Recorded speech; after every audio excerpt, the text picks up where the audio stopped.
Welcome and benvenuti, Professor Ernst Ulrich von Weizsäcker, here at Villa La Collina at the DEBEST conference at a magic place, a place where trust has been built by Konrad Adenauer at a very difficult time after the Second World War. At our conference, the DEBEST conference, we aim for building trust in the digital age. So we look at the possibilities, how digital can contribute to trust with responsibility for sustainable transformation in all its dimensions. It's a very big honor for us and a welcome from heart that you are here with us for the honorary keynote at the DEBEST. You can look back, like I would say nobody on the globe, on decades of knowledge and responsibility in the arena of sustainability. You overlook the area from a scientific, technological, economical, political, and philosophical perspective, with responsibility in important organizations. As the founding president of the Wuppertal Institute for Climate, Energy, and the Environment, as member of the German Parliament for 7 years in the Deutsche Bundestag, of course, as past co-chair of the UN program for the International Resource Panel. In the US, at University of California, Santa Barbara, as Dean of the Brand School. Only to name a few responsible positions. And of course, as the co-president and now the honorary president of the Club of Rome. Limits of Growth. And here we have the book, Come On. The book is somewhere. To the 50th anniversary of the Club of Rome. Come on, let's approach our possibilities. Come on, don't cheat us. We know that things have to move. It's the age to move. That was the 50th anniversary of the Club of Rome. And yes, that's the basis from where we start. Thank you very much, benvenuti. And here are the original Konrad Adenauer, the first Chancellor of Germany after the Second World War, as I said, loved to play boccia, this famous Italian game between the people. This is the original very sweet basket of Konrad Adenauer with the balls. And the lovely painting from a local gentleman of Konrad Adenauer made in 1957. Now here we are to reposition or to try to lay the foundation to position the balls for trust in the digital age in a new dimension. Therefore, we think it's a unique activity that we are approaching here with the best Cannabis agenda.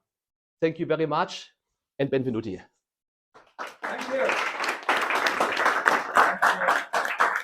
I think I have to more or less give me an understanding of what you people are doing. And this is. Oh yeah, thank you. And although I'm all in favor of these new ideas of digitization and all that, I thought it is better leaving that to you and rather to listen. And so the kind of sustainable transformation I'm talking about is a different one. But as Achim has said, I was thinking also of the limits to growth idea of the Club of Rome of 1972. Permanent economic growth. The founders of the Club of Rome, including the wonderful Italian Aurelio Peccei, said, which was fantastic, and I was happy enough to meet with Aurelio a year before he died, I'm afraid, but it was in New York, and we really got together very, very nicely. but I was asked to become a member of the Club of Rome only much later. Anyway, the limits to growth. And now the question is whether has that warning reduced the speed of growth? And the answer is clearly no, not at all. We saw a tenfold GDP increase within 40 years after 1972. And this was a disaster for the world. You know, essentially, if 8 billion people have ecological footprints like today's US American, we would need 6 planets Earth, but we have got only one. So we have to dramatically change, as the Club of Rome has been saying since a long time. The usual pretext for endless growth is eradicating poverty. We have to do that for moral reasons, absolutely. A matter of fact, which nobody is daring to say, is that poverty percentage decreased dramatically over the last 150 years or so.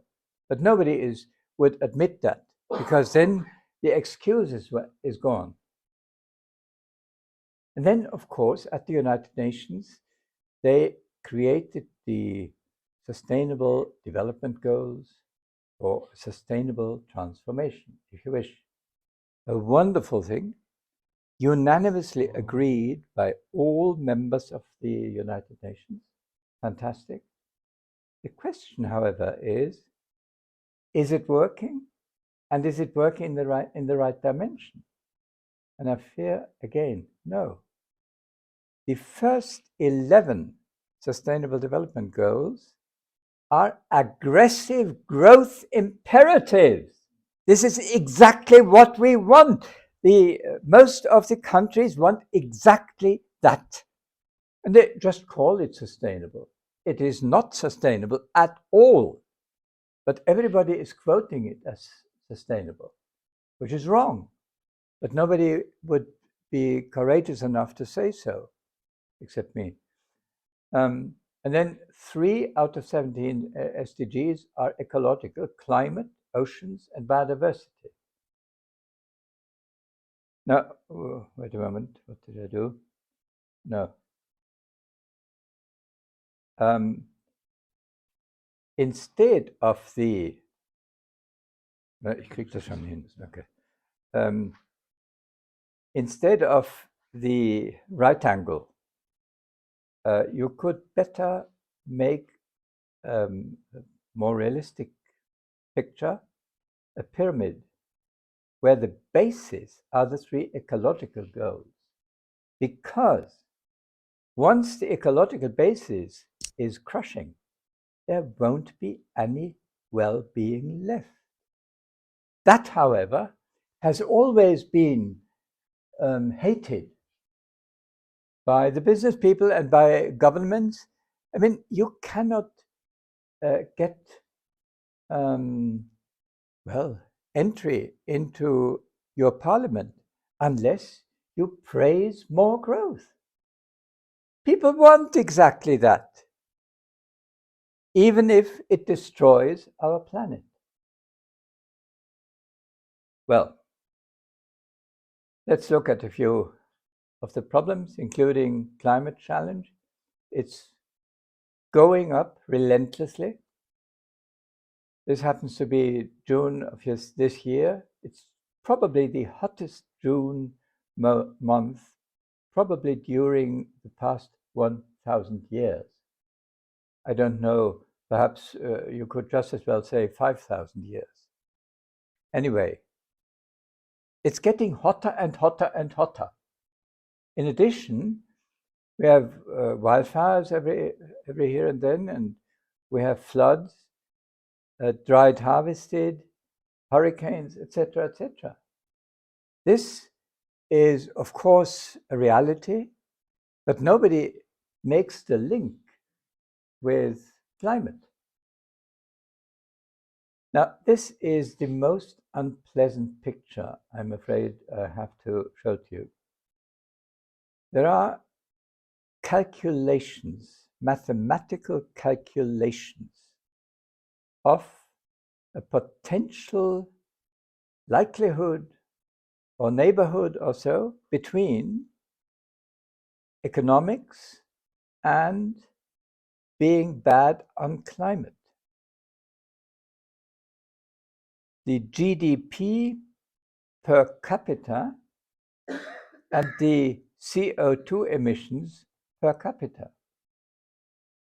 And for the 8 most important economic sectors, including transport, agriculture, services, etc., I don't go into details, in each memorable part of our economy, the story tells empirically that the more GDP per capita you have, the more destructive are you for climate. Again, nobody would admit that because it is so unpleasant. You can't get into parliament with saying that.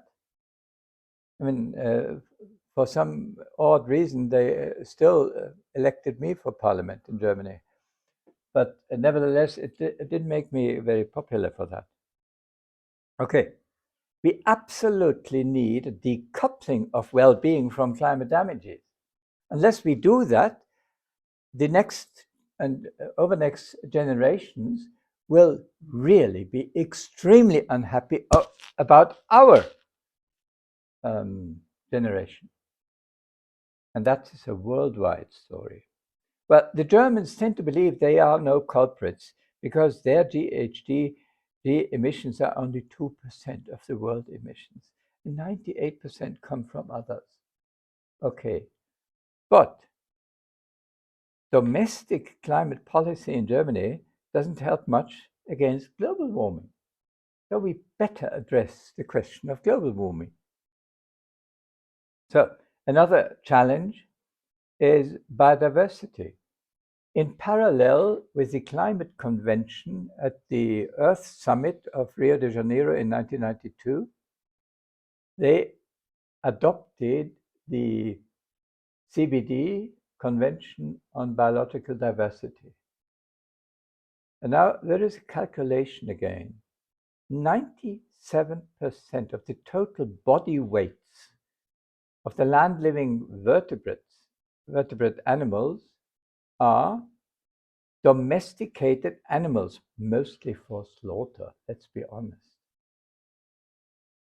It's 67%. And we are also vertebrate animals.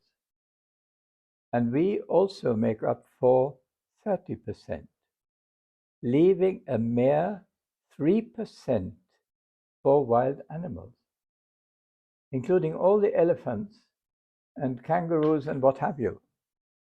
So it means we have ignored the needs for wildlife and have smashed in more and more and more and more and more animals and ourselves. This is not sustainable, not at all. Well, this is a cartoon. There's a family close to the coast, and the parents tell the boy, well, wash your hands duly, and then everything is fine. Okay, but then come the waves, like economics, climate change, and biodiversity. You know, to re-establishing good biodiversity will take millions of years, while getting climate in order may take 20,000 years. So something like a factor of 100 is between climate and biodiversity. But typically, people, including students, are interested in climate and not in biodiversity, period. It's far away, you know. The increase of world population makes it extremely difficult to stabilize climate and biodiversity. Let's now switch to a few positive trends. With an Australian team, I published a book called Factor 5. Charlie Hargroves, then he was at Brisbane, he's now somewhere else. And we calculated that something like 100 examples exist of doing 5 times better for this same equivalent outcome, you know, like for energy, like for minerals, etc., for water. Now we have a water shortage, not only in Italy, but everywhere. And we calculated that it is absolutely possible to increase the efficiency of use of minerals, energy, and water by a factor of 5. And if we take a little more time, we would say a factor of 20 is available. But nobody is doing it. Well, let me give you an example. The so-called passive house, actually developed in Germany by a friend of mine, which essentially has a heat exchange ventilator, which makes in winter the fresh air coming in, getting warmer and warmer and warmer, and ending up in the living room or in the kitchen, more or less at the earlier temperature of the kitchen and the living room. So that is possible. And then, of course, the exhausted old air is leaving the house more or less at low temperatures. So that is one example out of 50 or 100. Now, one of the... So, ja. Ja, das ist ganz vernünftig. Ja, das mache ich. Schon gut. Ach so. Oh, yeah. Yes, yes.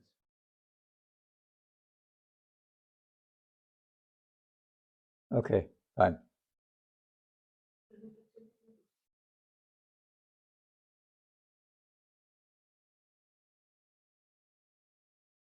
Also das braucht man nicht, das linke. So ist gut. Danke. So, a factor of 5 is absolutely possible in terms of physics. Of course, most physicists would say, no, impossible. The question is, how... I'm sorry. There's something missing. Yeah. How many kilowatt hours would you need to lift a bucket of water from sea level height to the top of Mount Everest? And the thing is 10 kilograms. What is your guess? When I was asking my students in California, the answer was something like, well, you need something like 100,000 or so. In Germany, they are a little more modest and say 5,000.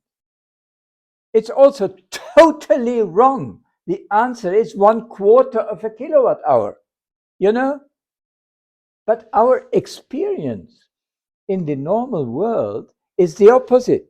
We need a lot of more energy. This is what we want. It's crazy. It's absolutely crazy because we forgot thinking. Well, here you can see physics defines 1 watt-second at 1 joule, or 1 Newton meter for 1/4 kilowatt hour, you know? So it's a fantastic calculation. It's one example out of 50 or so for factor 5.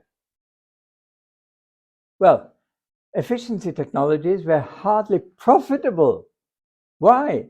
Because over 200 years, energy and minerals got year or decade by decade every cheaper. This is what people wanted. They like to smash it. This is our pleasure. The opposite is good. And now with the crisis of the Ukraine war and others, energy got more expensive. The same for certain minerals. And all of a sudden, people begin to think that efficiency might be a very good thing. So far, the business model was never to care about inbuilt obsolescence and things. Rather, we think, well, let's do it. Let's waste it. It's so nice, isn't it? But now we begin to learn it's stupid. So a new fascinating topic for climate policy is photovoltaics. In the 1970s, the so-called oil crisis, making 1 kilowatt hour of photovoltaics would cost you something like 100 euros. So completely unaffordable. Nobody would do it. But some physicists thought it might be a good idea of getting some of the energy from the heaven. Why not? And they began, like with the Fraunhofer Institute for Solar Energy in Freiburg, we work on it. And it got cheaper and cheaper and cheaper in a matter of 15 years or so. But then it stagnated at a level of 2 euros per kilowatt hour, which is still too expensive. So we then needed a political impact. I was member of parliament at the time, and a friend of mine, Hermann Scheer, had the idea of getting a new law, making it non-problematic for people producing wind energy or solar energy, because all the remaining costs would be covered by the energy consumers or the state or the electricity companies, etc. And Hermann went to the Chancellor and the Minister of Economics, asking them to get this new idea into the parliamentary arena, and they both said no, because we would become bankrupt if we have to pay all these differences all the time. Then he came to me with tears in his eyes. I have made this draft legislation, but they don't want it. What do we do? So I said to him, okay, your law draft is wonderful. I want it to succeed. Let's go to the whip of our party, Social Democrats, and ask for a 1-hour discussion, more or less, about this draft. And then let us try and make an opinion poll about it. And Hermann used the term of economic, wie heißt das nochmal? Well, the more people are engaged, the cheaper it will become. Yeah, exactly. So, and after 1 hour of discussion, we had an opinion poll, and 2/3 were in favor, and it was adopted. And the Greens friends in our parliament were also in favor, and it was adopted. And the effect was exactly that. The economies of scale, it became cheaper and cheaper and cheaper every year. And from €2 per kilowatt hour, it went down to 5 euro cents. So it is now economically beating nuclear and coal burning and all that, and petrol and gas. So now we have no argument left to continue with climate damaging burning. So it's no longer necessary. When I'm speaking, for instance, at the International Resource Panel with people from Malaysia or from Cameroon or from Brazil or so, they say to me, well, you Germans have made a fantastic gift to the whole world about making it cheaper and cheaper and cheaper for doing the right things. So far, you would make money by doing the wrong things. That was the 8 little parts of our economy. We get richer by doing the wrong thing. And of course, getting richer is more important than doing the wrong thing. Okay, now all of a sudden, we can get richer by doing the right thing. And that is exactly what we have to do. Now, let us now talk a little bit about the electric cars. Of course, we have many different things on. And my friends from the climate group or so always say we have to simply destroy all the old cars using petrol and instead have just instead of internal combustion cars, we have electric cars. That's a wonderful technology. And I said, yes, that's a good idea. But in reality, we know that on our planet, we have something like 1.2 billion internal combustion cars running. And now you guess how many of the owners of this car would be willing and prepared to sell that car, let us destroy, and buy an electric car. Well, you have to be an optimist like I am, saying 15%, meaning that there is another 85% left. So we just have to also, in addition to the electric car, make a climate neutral internal combustion car. Is that possible? Yes, it is. That's a bit of chemistry. Solar energy is cheap now. You can use it to split the water molecule into oxygen and hydrogen. And then you let the hydrogen marry CO2. What does that give? Methanol.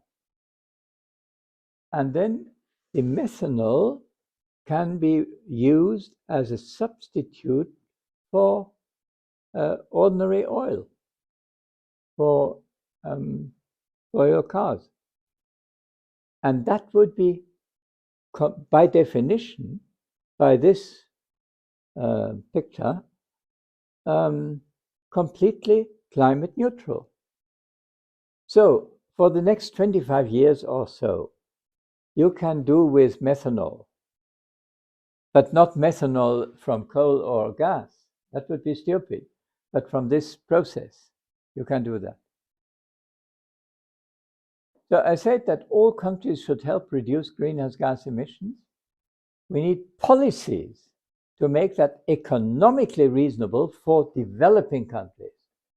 When I was working for the United Nations, I always realized that if we from the rich countries say we have to do this and that, they always say, no, we have to grow. Everything else is not important for us. So we need policies that make it economically reasonable for developing countries to switch to climate neutral technologies. Unless we do that, we have lost the game. And there's a very interesting idea coming up from Wissenschaftlicher Beirat Globale Umweltveränderungen, I'm sorry for that, which is a group of scientists looking at what can we do to prevent negative overall, action. And the idea is called the budget approach. And the old industrialized countries have more or less exhausted their carbon budget over the last 150 years or so, while the developing countries, that's the green part, would still have oodles of permits. And then we go to them and ask them for buying some of the permits. And then this is one example out of 200. The Indian economy minister, who is now the darling of the coal industry. So every couple of weeks, a new coal power plant. This is their reality. It makes India richer so far. But if we have tradable permits and we need them and pay for them, then all of a sudden the same man would say, it's a great idea. You have demonstrated that solar energy can be very cheap. And if you also give us money for not burning coal, but using photovoltaics and wind, etc., wonderful, why don't we? And then also in Africa, etc., all the developing countries could be very, very happy. So again, the logic of 5 minutes ago, we have to make it profitable to get the right things instead of the wrong things. This is precisely what we have to do. Well, on that I've written a little book in German, very simply. Let me now get a little deeper and look at the downside of what is called the Anthropocene.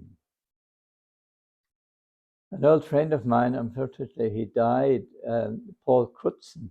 I invited him to Santa Barbara because he was somewhere in San Diego or so, and he did that always in winter. And he gave a fantastic, talk, and I had 2 hours with him and found him absolutely brilliant. And he said,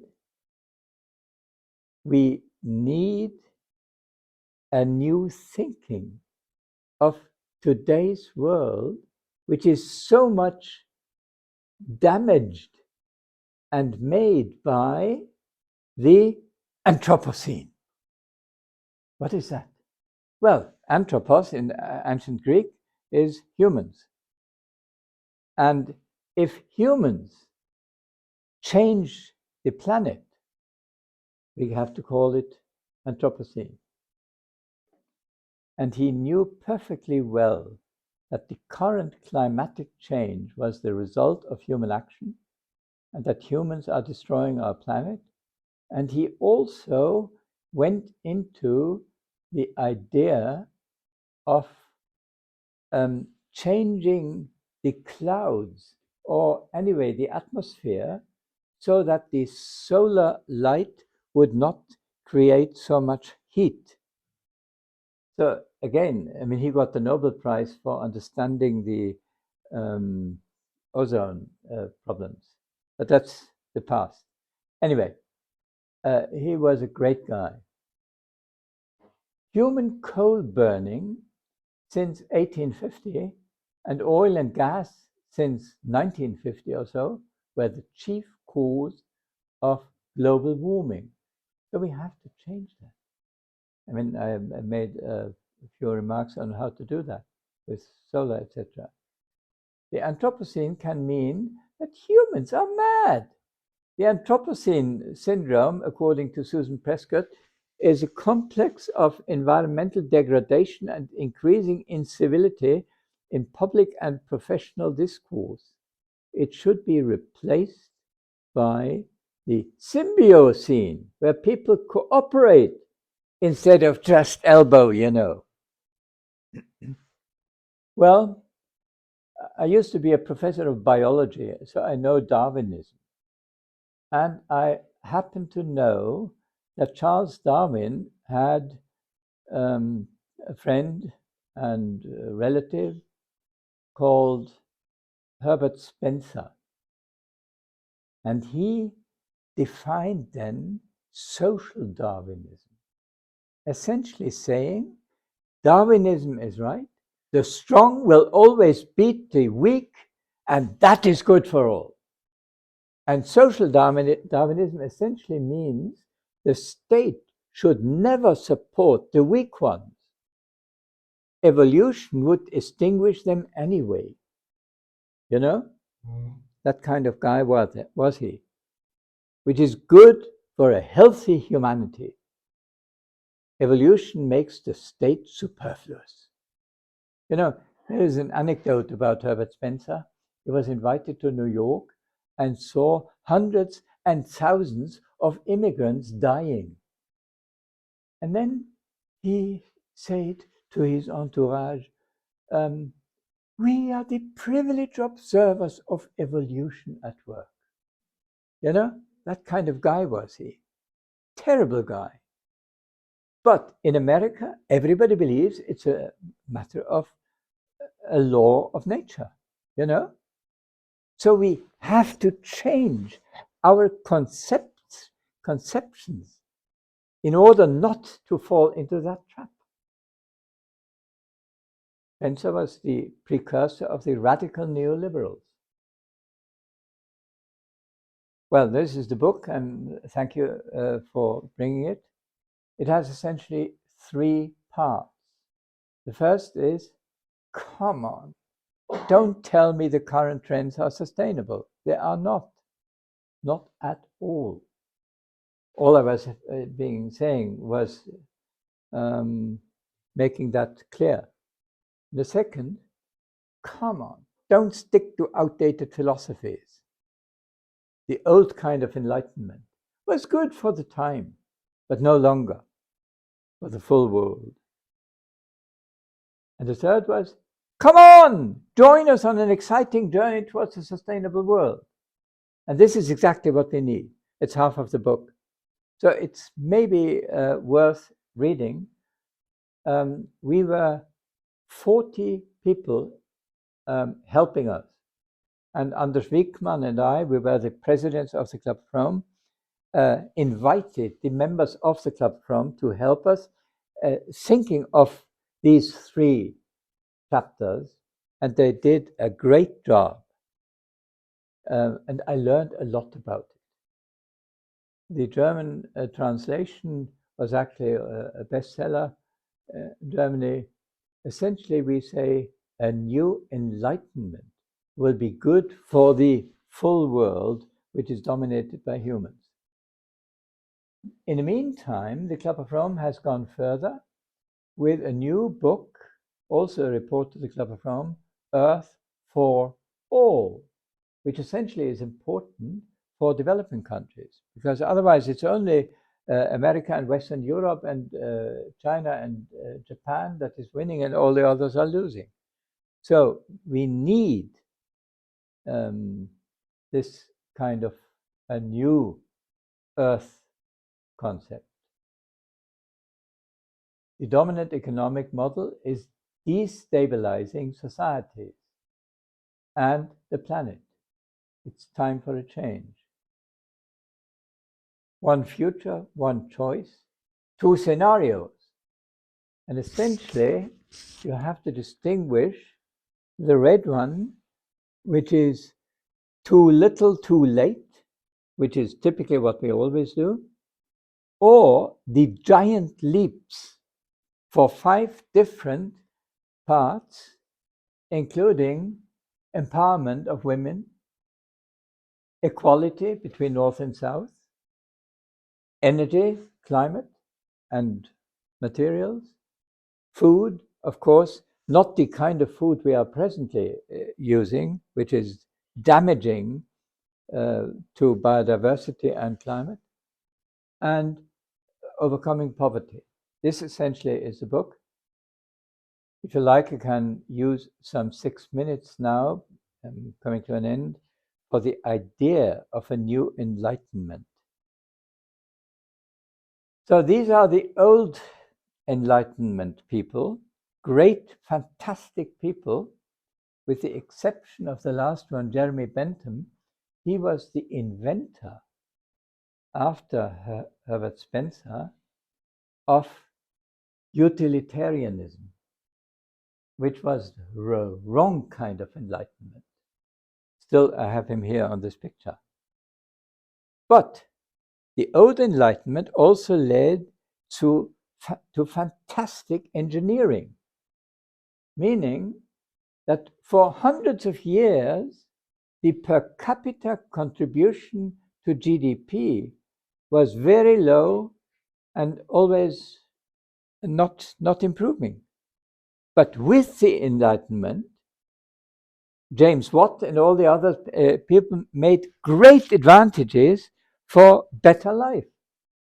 This had the negative side, which I have already addressed, but also a very positive side. So we need to bring them together. One very important book helped me understanding what we are talking about.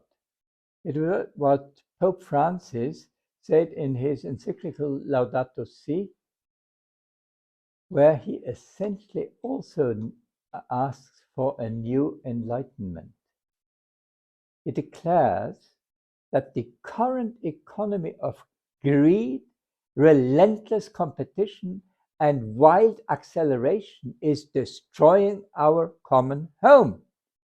So even the Pope has understood that, but not many economists.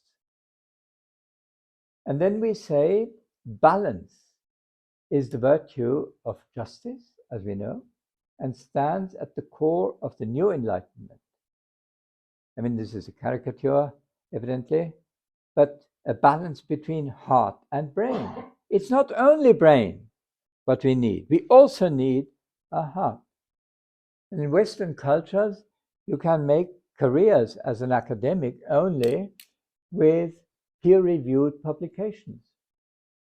And they are typically dogmatic, very mathematic and very dogmatic. This is not good enough. In many Asian countries, at least you have the balance symbolized by the yin and yang symbol.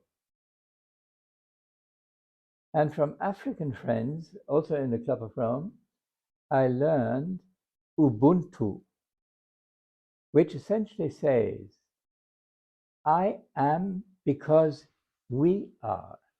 We as a team, as a group. And I'm only that much worth for our community if it is for the community and not just egotistic for me. So the opposite of Ubuntu is egotism. Or then balance between humans and nature. And this happens to be German, but you have just the same in American or England. Or balance between short-term and long-term. If you are hungry now, you better eat something today and not 30 years from now. But if you talk about long-term climate things, you better think in terms of 30 years. Or balance between state and market, and between public and private goods. Today, it's always the private goods that are winning and the public goods are destroyed, which is crazy. Or balance between state and religion. I believe nobody here in this room wants the Islamic State, but forbidding religion is equally stupid. Or balance between economic equity and incentive. In the political arena, the left side people say we need equity. And then the right wing people say, but where do you get the money from? Unless you have a real incentive of doing something creative, etc. So both is what you need. Or a balance between innovation and customary tradition. I mean, in the Silicon Valley, everything is innovation. Everything else does not exist for the Silicon Valley, period. This is their mentality. But it's crazy. I mean, if you want to repair goods or maintenance and all these things, which you absolutely need for a healthy society, then it's a fine balance. Okay, these were 6 out of probably 100 proposals for good balance, and I hope this will help collaboration and trust for sustainable transformation. Thanks for your patience.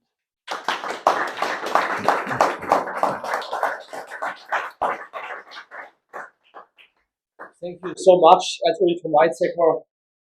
Yes, finding the right balance, brain and heart, believing in science, trust in science, working hard on innovation, quality innovation.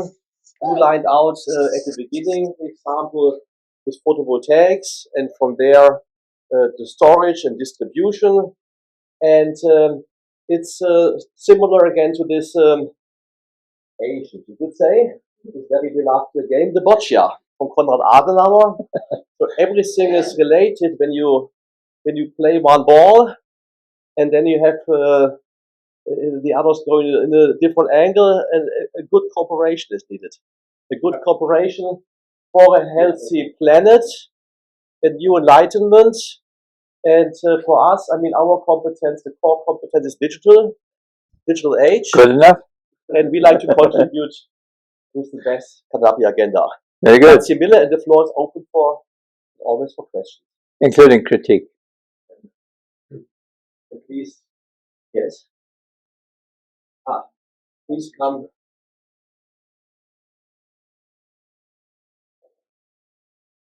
We always approach because there's a microphone. Good. Yeah, but you can use it. It's good like that. It's just like this. Good. Yes. So thank you very much for this great and very vivid presentation. I think these were even more vivid slides than we've seen before. Very good. My question is, probably all in our room agree to the things you said that we have to change and so on. But my personal impression is that this did not necessarily arrive in schools and in the mindsets of young people. And do you have some thoughts how we should change our educational system, or maybe this is not the right approach, so how we can sensibilize people? I mean, we see this Fridays for Future, for instance, today, where some people are in, and seems to me personally as something very radical. Sometimes, at the same time, we have people that say, we don't have to change, everything will be fine, humankind will develop something magic in 5 years. So how can we get the right mindset? Essentially, I would distinguish 2 different answers. Both of them will help.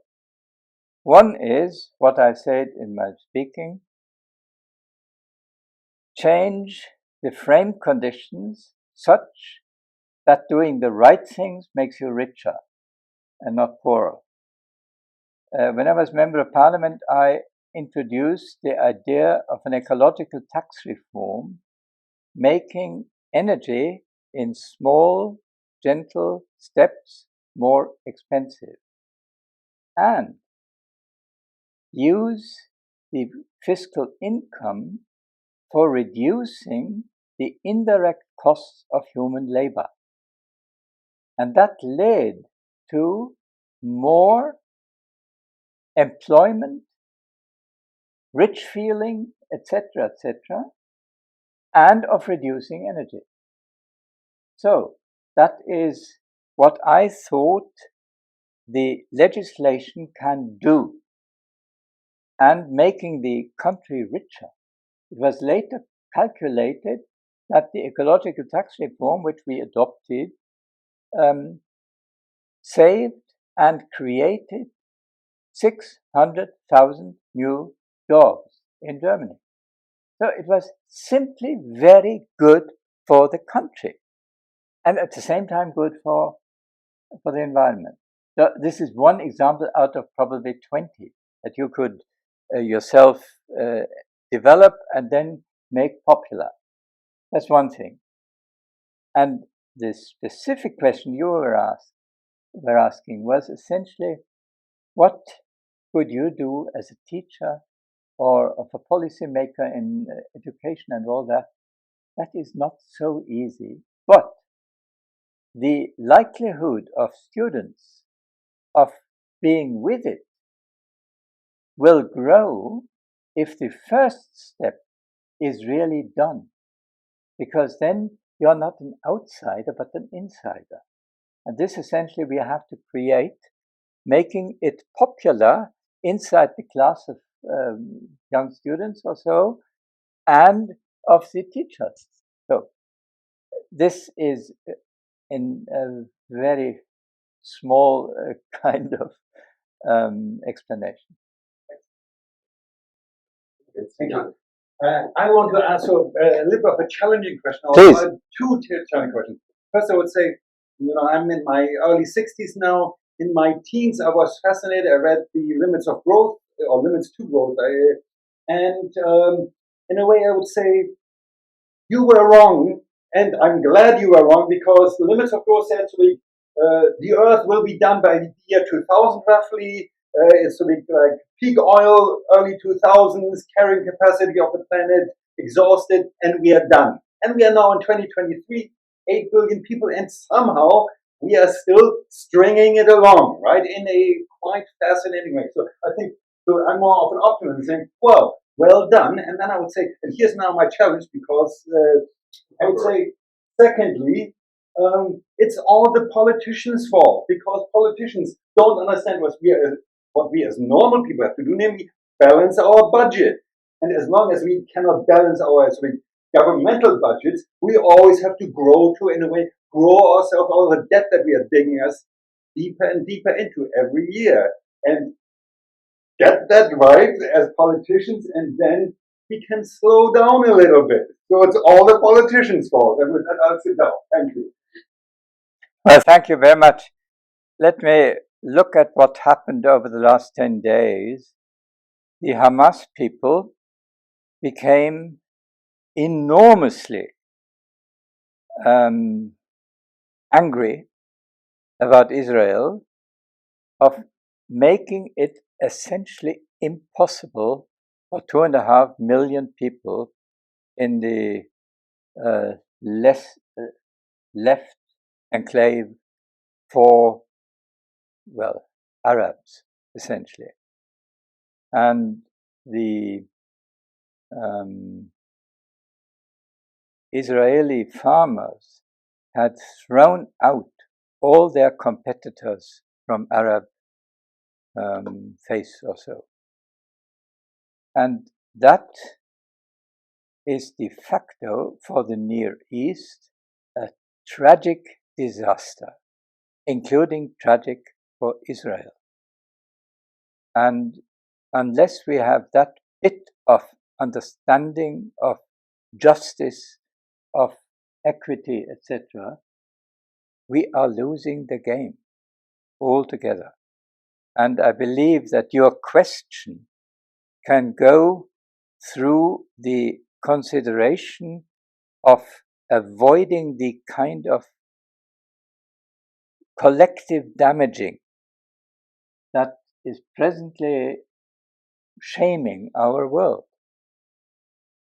I know that's very simplistic and only one small part, but essentially one of the most unpleasant parts that we have to realize before we come to a constructive answer.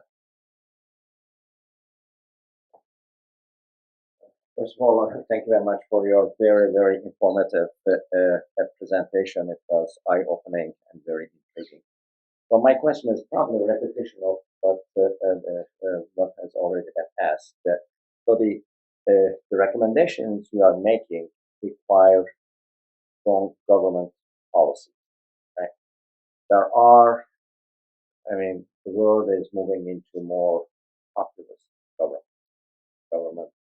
Politicians don't believe in global warming, climate change, and I'm not going to name the politicians in the US and Europe, Israel, all over the world.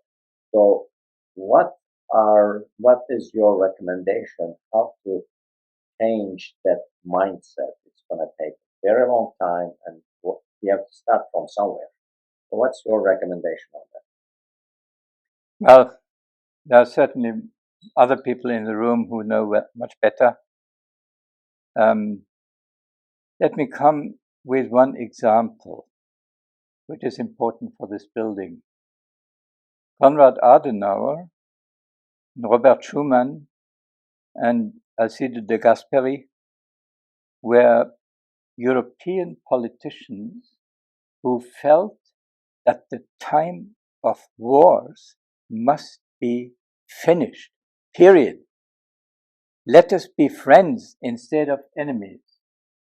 And those were just 3 out of millions of people of these countries finding it simply better not to be populist, but being friends. That can be absolutely the opposite.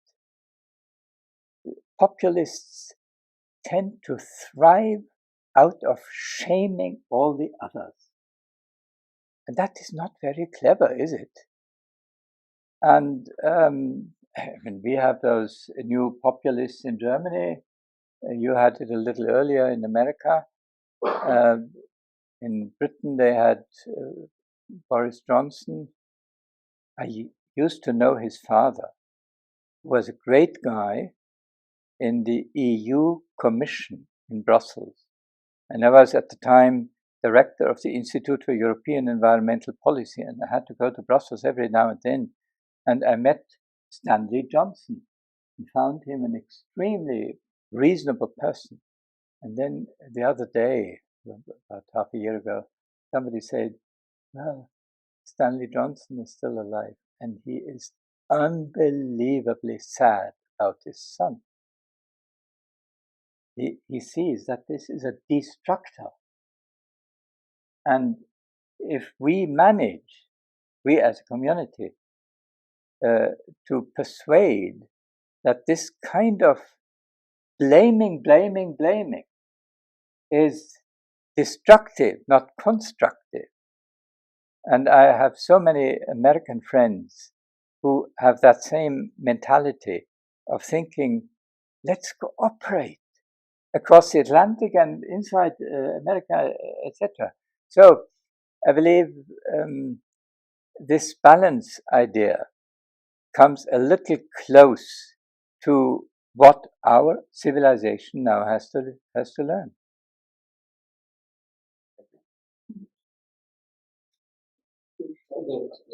That is a brief question, maybe a longer answer. Thanks for new books. As a teenage reader of Grenzen des Wachstums, I'm looking forward to read the latest one. I live in Switzerland, and the country is run by referendums, Voice of the People. And currently we have a campaign, Stop Switzerland to grow to 10 million people. And I would think many people think the simplistic answer is we are just too many. This is the lever.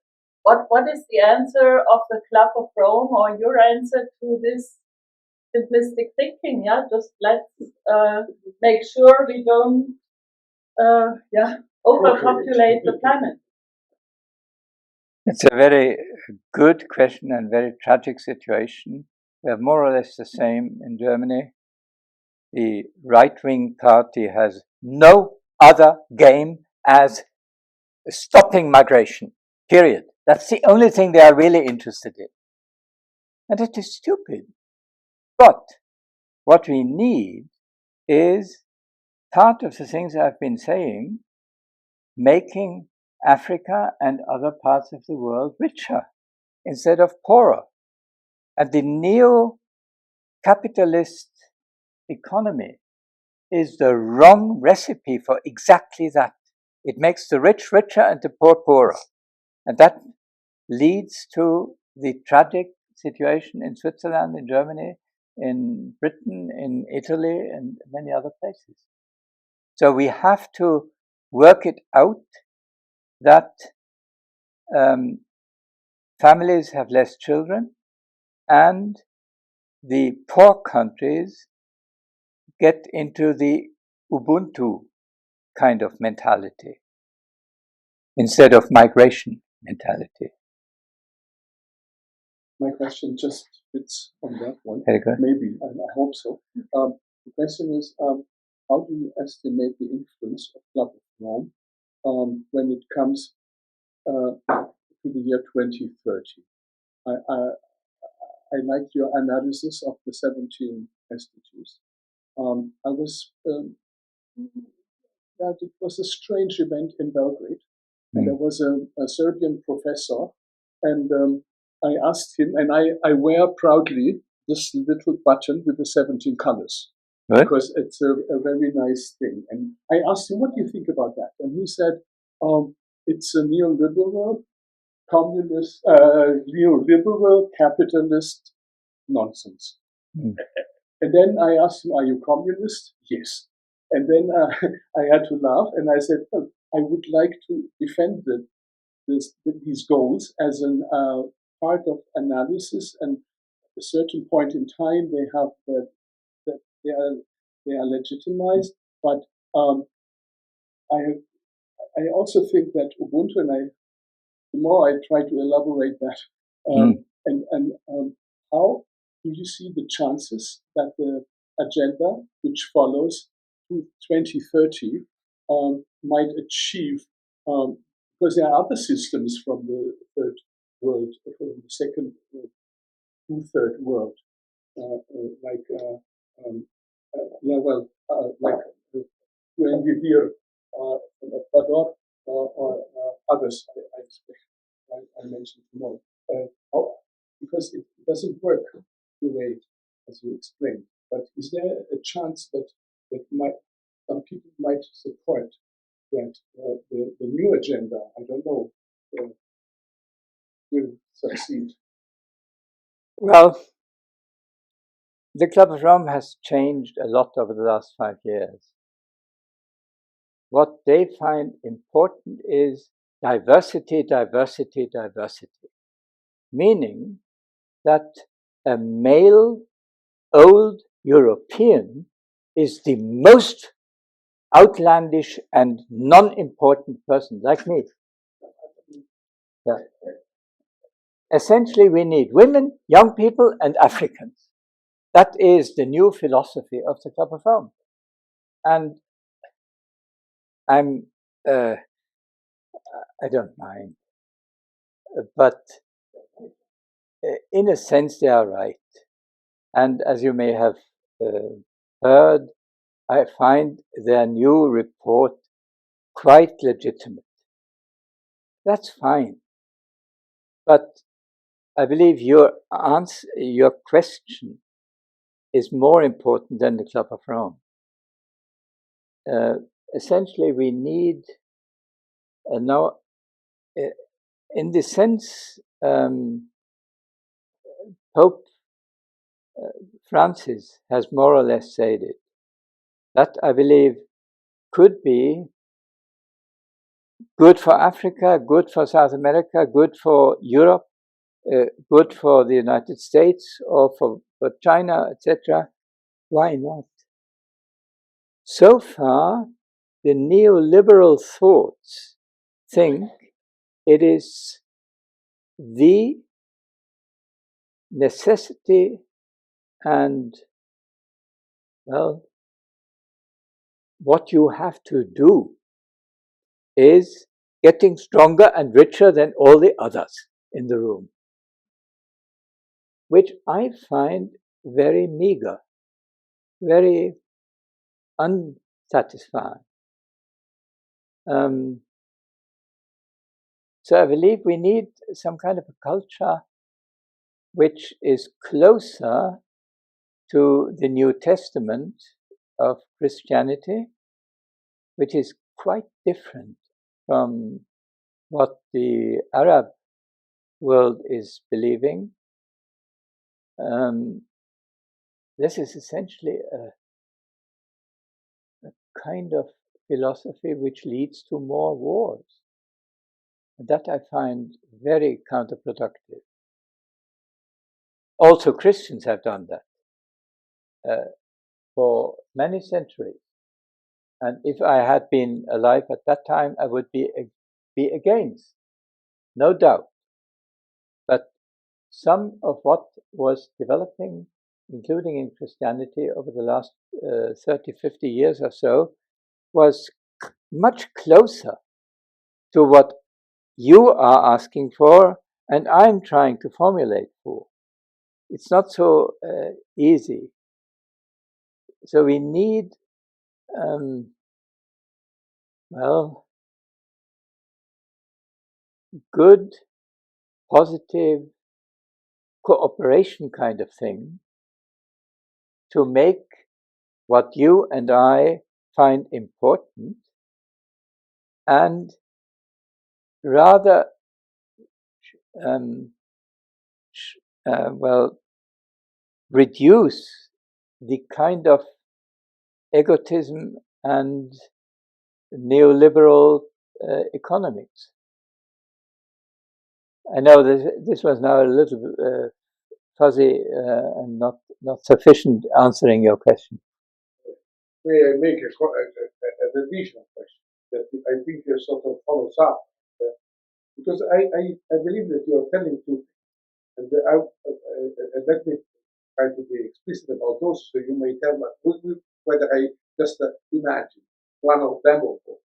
So the first thing that you are saying, the last one, with the implicit citation of the Sermon on the Mount, is that we can change people in order to make greed less important as a motivation of the action of the individual and of the collective.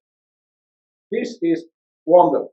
On the other hand, before in your talk, you said something that made me even more interested, because which is that we might reach the same objective by changing the external part of the brain, which is the economic infrastructure. So, because trying to change the mentality of people has been kind, including from the Sermon on the Mount. And as you said, even the founder of Christianity wasn't always successful in convincing people to change their mentality. So, changing the infrastructure means changing the assumptions of the economic action of people. And this may be done through fines, meaning power, or it may be done through another framework. Personally, I believe that the technology could be the opportunity. The technological framework could be the opportunity to introduce this. But still means that people will still be greedy, but we will basically make them work in an environment where being greedy will be, in the end, a good thing. As you said, so which is your thing? Both the first, the second, maybe I misunderstood. I just wanted to get, your final vision. What was your second thing where you are doubtful? The second thing is that we are going to change the condition in which the economic action is okay, yeah. So that people will still be bad, but they still will be greedy. We are not really converting them, but their action, their greed will incorporate or will be sort of, in the end for the common good somehow. Yeah.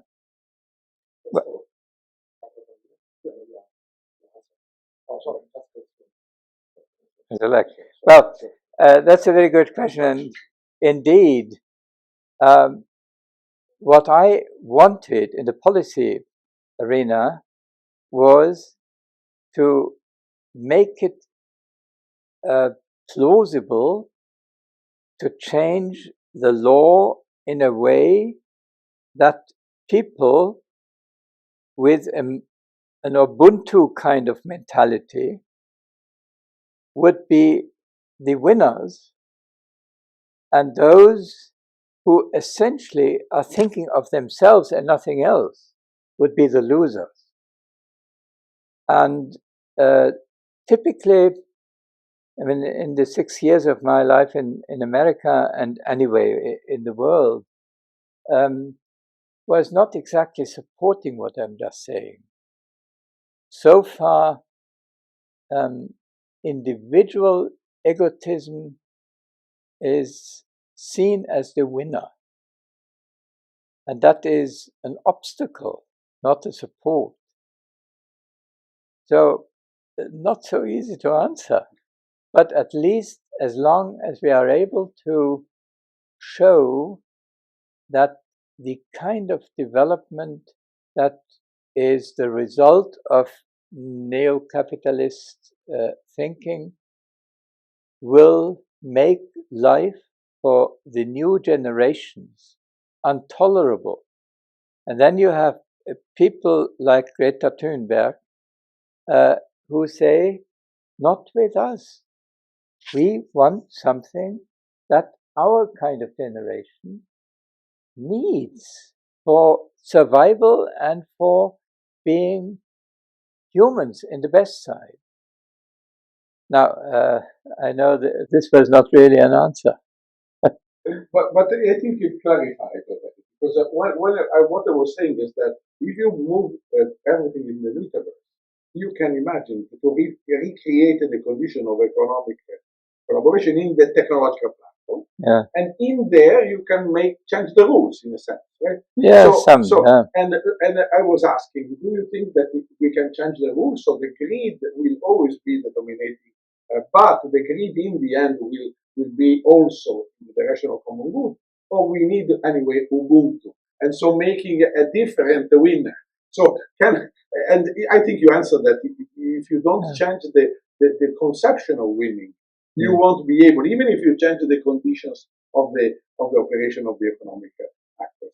But I think that the platform, what was missing in this conversation is the notion that the new generations will also live in a mediated world with a lot of technology. So there's an opportunity. And certainly I'm all in favor of good technology. I know that some of my friends are anti-technology, and this I believe is a mistake. I am fond of implementation suggestions, which is why I like the proposal of the budget approach. And I think it's really important to make it economically attractive for especially the South to develop sustainably. And my question is, the international collaboration on climate change is already very difficult. So how can we make something like the budget approach?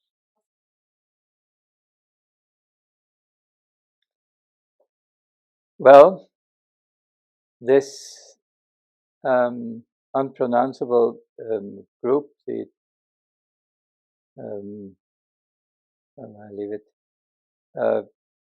has done this proposal in 2009, and Chancellor Merkel brought it with her to the climate convention event in Copenhagen in 2009 and tried to persuade some of the others and failed.